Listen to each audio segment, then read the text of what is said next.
मैं अजे तो कुछ नहीं पक्का सोची पई भी की करा ते तू की पकाया वे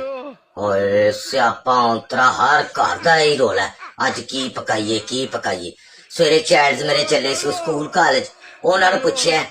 कि आज मैं खाने में क्या पकाऊं तो आखने लगे मामा एज यू लैक तो हसबैंड नू मैं आखी कि मैं दालें सब्जियां खा खा के अक गई हूँ कोई चंगी शायद दसे आज क्या पकाऊं तो आखन लगा एज यू विश ते सारा बाजार मैं फेर आई हूं ना एज यू विश लब्बई ते ना एज यू लैक जे तू कदी पक्का तो मैनू दस दे कित्थों मिलदा वे ते उंदी रेसिपी की हुंदी पकाउण दी की मतलब ओए